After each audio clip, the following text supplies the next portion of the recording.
Newsfirst Newsline with Faraz Shaukat Ali. Hello, isn't it wonderful to be alive, to save a life, to enjoy the changing landscape? Colombo's changing. Altair is coming up. The controversial Shangri-La is actually being completed. So many buildings, the landscape's changing, and it's wonderful to be alive, isn't it? Good morning and welcome to Newsline. This morning we are joined by a man who some say is loud, others say he is a political necessity, but he always says it the way he sees it, and he's been coming to our network on a regular basis, almost like clockwork. And similarly, in that same fashion, he's here with us this morning. The one, the only, and some say the inimitable, Mr. Azad Sali. Very good morning to you, Azad. Very good morning, Faraz. That's true, isn't it? You're loud, and you say it the way you see it. I will leave that opinion with the people. Now, Azad, you always say it the way you see it. What is this concerted effort by this Yahapalana government to try and muzzle the media? We've got something here as well. See, a lot of things are coming up, and Faraz, as you know, all of us got together, including your media, got together to see that justice is done to all and no intimidation whatsoever. But today we observe certain things are happening, not to our likes. Especially when we fought for the change, we expected a lot of change. But 20 months have gone and we see nothing happening except corruption. It's continuing, isn't it, corruption? Continuing in a big way. And this is what people are talking to us. And every day, if you start a day in the morning, till night you get complaints coming from various quarters. And we have discussed this several times in your program itself, how the corruption is, who and who are doing it, and why is the president silent? Is my big worry. I have been telling him, and he also had shown me a lot of things that is happening. But what I feel is that he should, now it's time for him to put his foot down and say no to corruption, because he is one person who has fought for that as minister in Rajapaksa's government in various issues. When he was going to be bribed, he has gone against that. And even today action has been taken against those people who are trying to do those things. But if that does not happen, the entire confidence the people had, because you see the change happened only on Maitripala coming. If not, this change would have never happened. That has been my right throughout my view, because as political party leaders, we were met by the Prime Minister, former leader of the opposition, individually. We all discussed this before we went to meet him. And everybody was of the view that you needed a separate personality, not the leader of the UNP, to bring this change. Because you couldn't fight the then powerful Mahinda Rajapaksa. So it was always a common candidate, V.R. Rajitha, Ravi Karunanayake, all of us were of the same view. And this they were promoting, and at the same time you would have seen the Sobhita Swami priest also coming into the fray. So we had to stop Ranil coming, we had to stop Sobhita priest coming. So we had to speak to all these people, and I was one person who told Mr. Vikramasinghe, you are a good administrator, you do that job, and not for the change. The change, we need somebody different, and that is how Maitripala Sirisena came. And now the promise that we went, because I am one person who has gone island wide in this campaign, and several promises given to the people, and today feeling ashamed that whether I did the wrong thing. Do you think, seriously, do you think you've done the wrong thing? The way things are happening, because you know, however much letters you send, how much you go and talk to these people, and that this is what should be happening, this should be happening, but nothing happens. And everybody is doing what they really want. But we never expected this to happen. All what we wanted is the change, the people's right. Okay, one thing must be said is that we have the freedom no more white pants. To speak the way you do, to Yeah. speak the way we do. Exactly. So To that write. we are still continuing. Still, up to now, we have not got a threat on that. Yeah. Right? So there are newspaper articles coming up Yeah. about the suppression of the media. Yeah. I think this will never happen. Though one or two papers are trying to create that, I don't think Maithripala Sirisena nor Ranil Wickremesinghe will allow that to happen, because that is something that will go against the government. But Azad, now we have some very anomalous things happening. I got some communication left in my letterbox in which it claimed, I haven't checked yet to see how accurate the information is, and we are aware that there are concerted efforts to mislead us. But one of the claims was that a leading Japanese company had participated in a bid and hadn't provided a bid bond. Now that's the most fundamental thing, we all know that.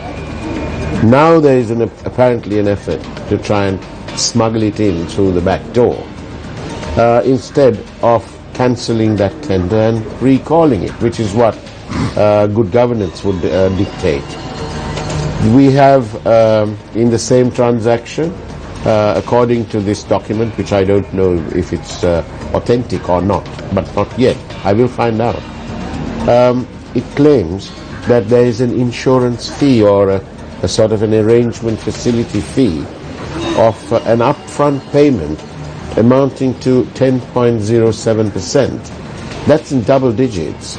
And that upfront payment is in excess of 100 million United States dollars, irrespective of whether the project costs 700 million or a billion.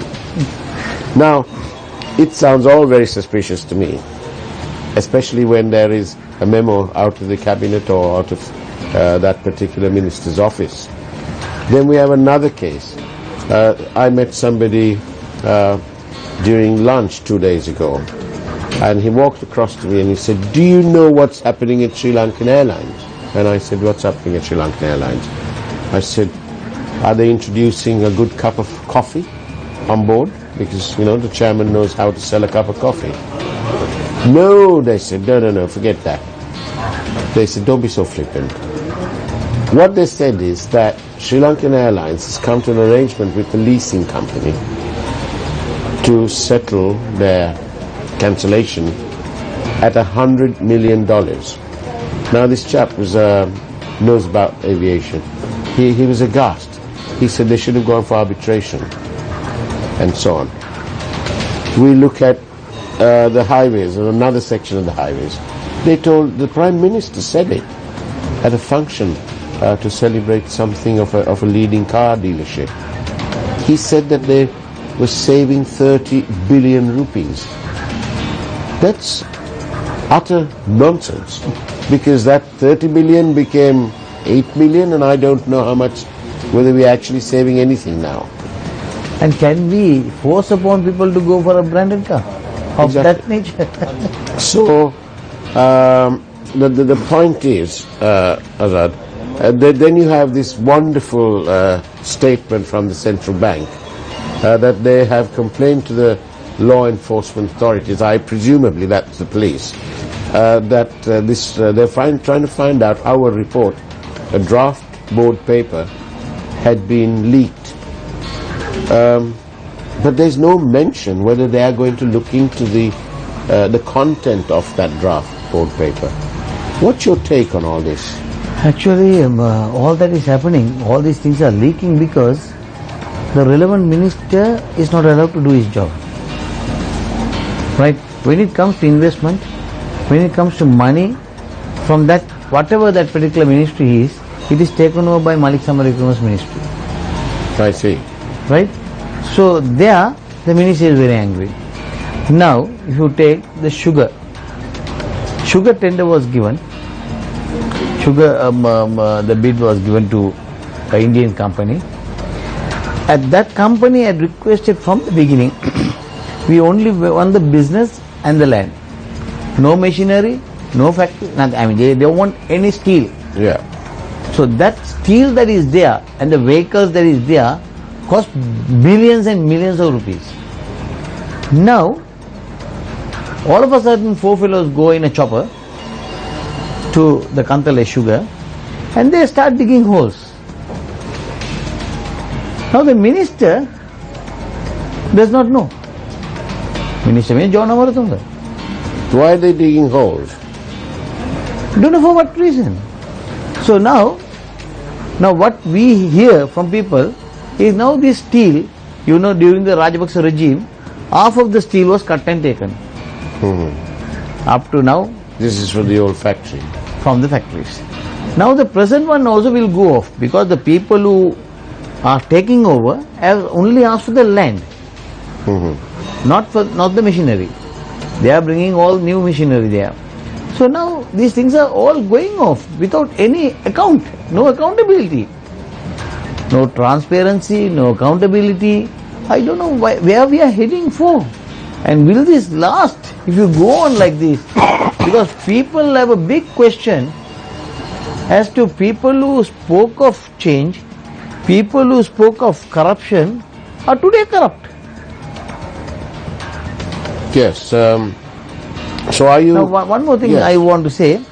I think I spoke to you about the Paddy Marketing Board. Yes. They called for tenders.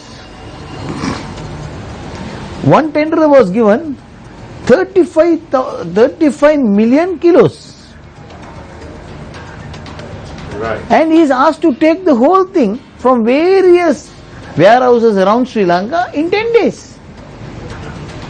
So the Secretary to the Ministry of Finance, who is heading that committee, told the chairman and the secretary, this time is not enough for that person. You have to give him a reasonable time to take all those things. And wherever you have taken money, that warehouse does not have the paddy to be taken. So what are you tendering? You don't know what you are doing. So now these people have gone and seen the warehouse is empty, new paddy coming in, the old ones are missing. So they have requested the president, the minister, the prime minister, everybody, all the ministers have spoken regarding this, but they are not budging an inch. Now what the chairman of the committee, the Sam, who is the secretary to the Ministry of Finance, has very clearly told, since you have tendered this, please give all those stuff to the relevant tenderer, because he has gone on an open bid.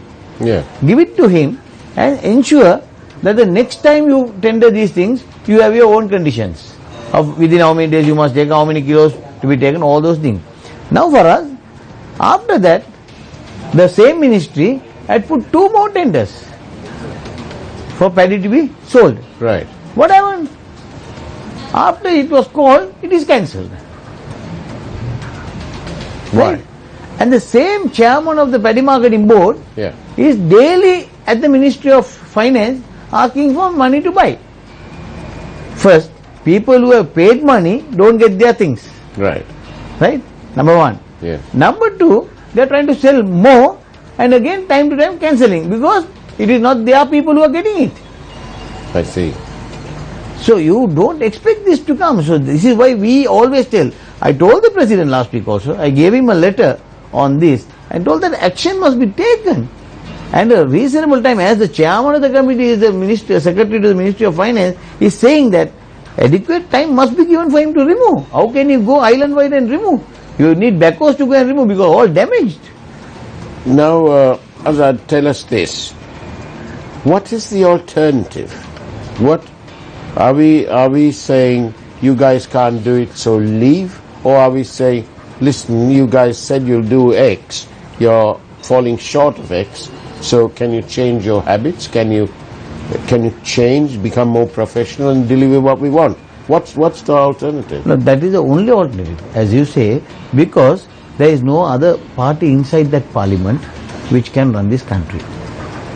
Right, for us, if you see, you can see how Mahinda and his group, the Horab, Alibaba and the 40 thieves, the way they behave in parliament. That's the name of a book. They are trying to bring in a communal hatred inside the country. Other than that, they don't do anything. No. Now see, Mr. Vigneshan Varan's statement. We saw Uday Raya Gammampila and Tummulle Vimale shouting big about Vigneswaran being a communalist and there is no political prisoners in the country. 2 days later we see Mahinda Rajapaksa saying Vigneswaran is not a communalist. Right? He is a very honorable person, educated person, all that. He is not that. And that there are political prisoners who must be released. Now we were saying this earlier to Mahinda Rajapaksa that they have a political prisoner, release them. He did not do that. But now you can see his own people within him and his group, there is division among the statements they keep issuing. Everybody knows Vigneswaran. Okay, after 30 years, these people have got the right to a demonstration. No? Suppose if Vigneswaran and the Tamils had protested during Mahinda's period, today Vigneswaran will not be there. Nor the people who started the rally or protested will not be living, among the living. And if you talk of political prisoners, nothing had happened earlier. So today, with this government, whatever said and done, with the good governance government, one thing is that Vigneswaran and the Tamil people had the right after 30 years to stand up for their rights, to fight for their rights.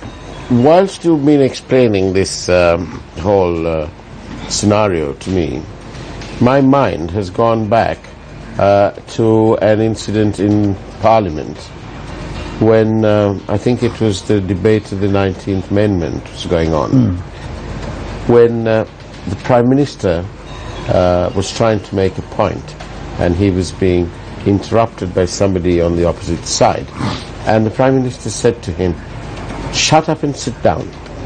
Listen to what I've got to say." This is what he was saying. But he did say, "Shut up and sit down," because he wanted to carry on with the business of the House. And I think in the same debate, or another one, Mr. Kiriella was talking and not paying attention to our dear Prime Minister. So that resulted in a slap on his shoulder and said, "Listen to this." Now, is that what we'll have to do? Are we being expected to shut up and enjoy the new ambience in the country with peace and so on, but with a spluttering economy? Is that what we have to do? We'll just shut up and let the Prime Minister get on with it? No, I mean you can't allow anybody to dictate terms to us. We have to tell them what is right and what is wrong. Yeah. Because it is the people who ultimately decide who should be governing us. And if the government can't govern, then we have to tell them that we have to put a stop to them and not to shut up. It is the time that we have to get up and fight for our rights. The people, the working class, the political parties will have to get together, because see, we don't want a change in government, but all what we want is deliver what you promised. It is the change, and that change has to be done. It's a key point that you're making. Deliver what you promised. Yeah. Because that's what we want. Exactly. We are not talking about other changes. Nothing. We are not asking anything new. We are only saying, now see, for us, as you say, Sri Lankan Airlines, right? Today, now what you told me, the figure, I think it is wrong. The 2 airline that was booked, Yeah. right? For the cancellation, they have to pay 2,500 million, I think, if they are going to cancel, because there is already the order is purchased. I don't know whether this price of 100 million and 2,500 million, which is right, but whatever it is, and the other airlines to be leased to Pakistan Airlines, right? And mean have to be closed down and to merge with Sri Lankan from the 30th. These are the things that are happening. But my question is, who is going to pay for all this? When Sri Lankan was number 1, when Emirates was doing it, carrying on business with, the purpose, we have to find out why this airline was discontinued. For what reason? Only because the John of Mahinda Rajapaksa was not allowed. When he wanted tickets to carry on with his fleet of people who always accompanies him, his friends and relatives, because of that, Sri Lanka lost a good partner. And due to that, Sri Lankan Airlines is up to today not getting a partner. Nobody wants to come in, not even Emirates. Nobody wants to come in with Sri Lankan because that confidentiality is gone. People don't want an airline now, especially Sri Lanka. If not, see, Sri Lanka has good flights. We are, the hospitality wise, Sri Lanka is the best. All that is there added to our airline. But today, nobody wants to take it. Why? Then who is responsible?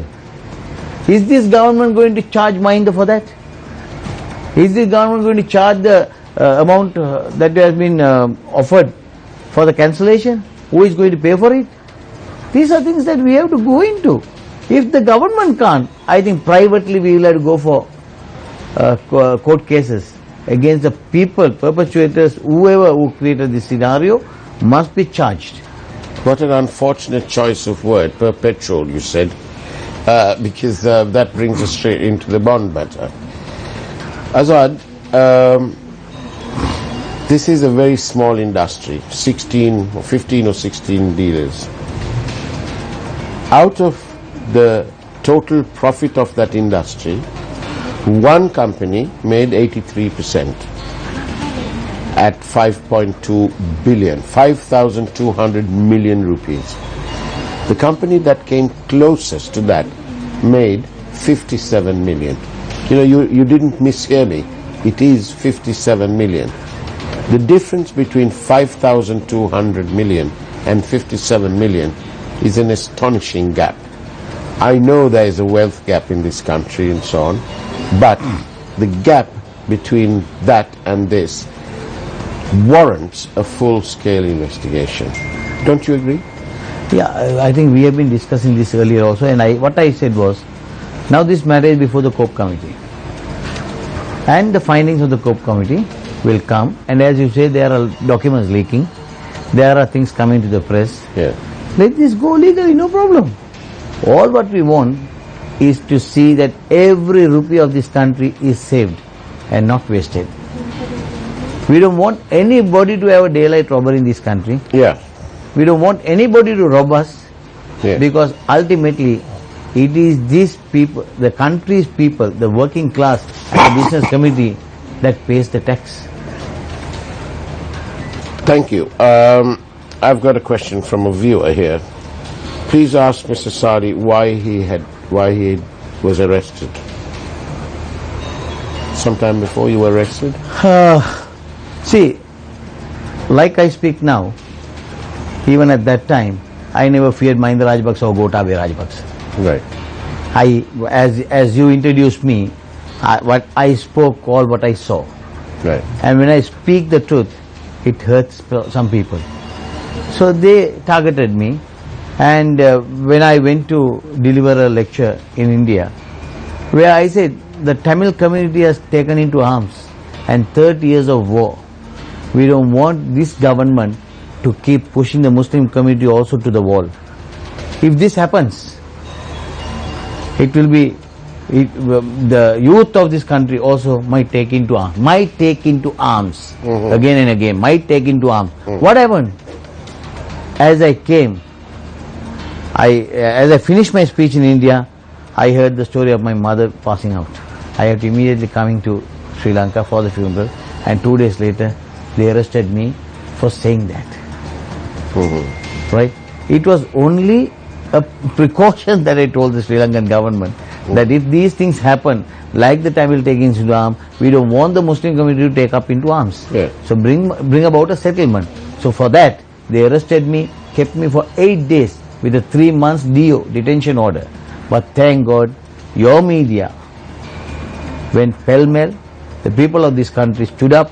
The leaders of various countries in the world spoke about me in the UN, and all prime ministers, president, whoever concerned, gave speeches on me. So I am today a person who should be thanking everybody who did their best to get me out. And in 8 days, Mahinda Rajapaksa had no other thing but to release me. But they were trying to get a letter out of me saying that I am sorry for what happened. I said sorry, no. If I am there for 3 months, even no harm, I will not give a letter of undertaking that I have done something wrong. Thank you. Another question from another viewer who's asking or who's wondering who is going to pay for the rape of our central bank? See, as I told you, the CURB committee is headed by a opposition member, and especially a JVP member. Yeah. So they are all looking into it, and lot of things have come out, as I told you earlier. Yeah. As I told you earlier, we will not want anybody to rob a rupee out of our country or our coffers. Everybody who has taken money has to pay for it. But this was clearly a facilitated rape of our country's treasury, because there's no way, there cannot be a coherent and rational explanation as to how one company was so much in favor at the expense of the others.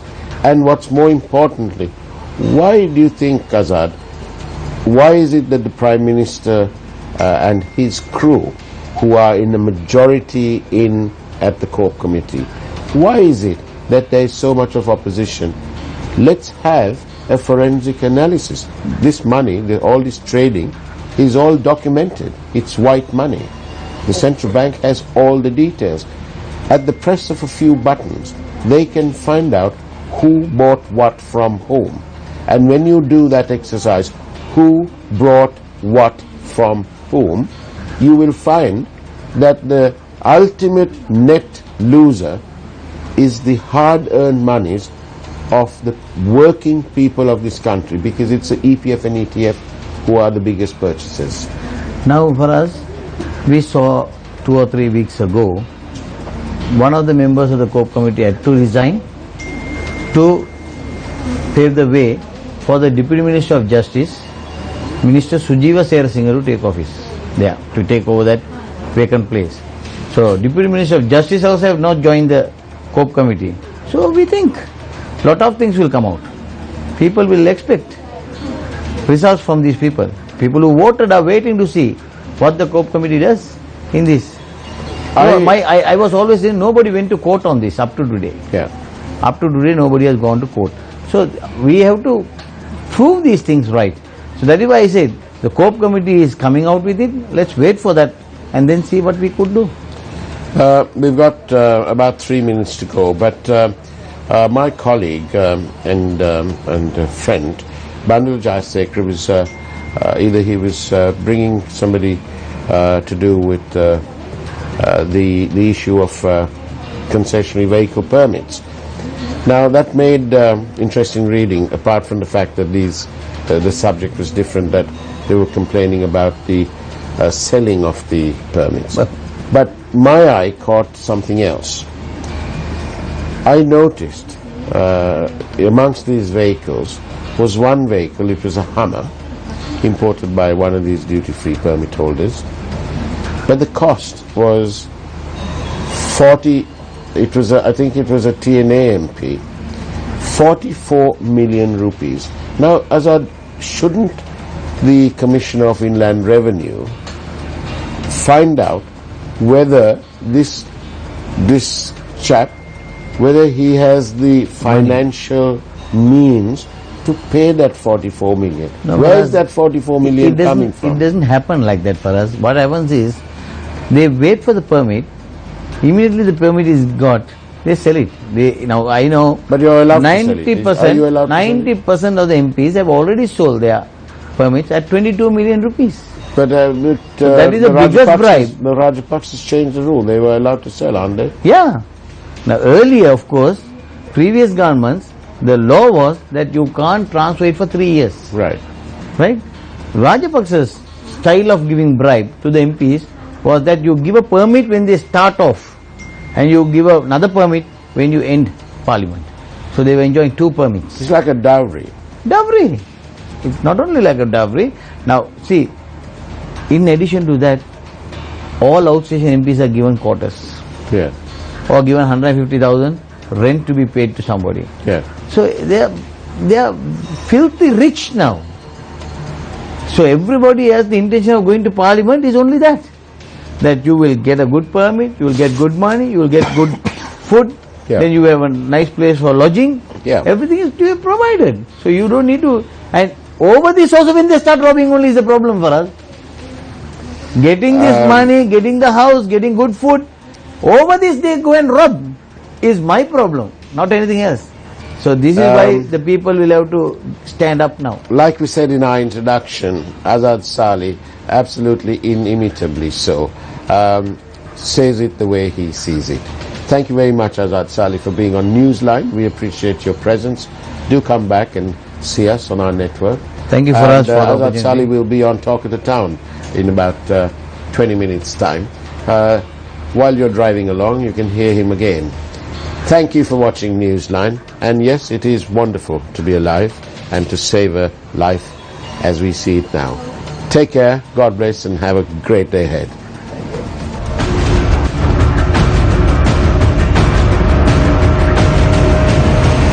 News First, Newsline with Faraz Shaukat Ali.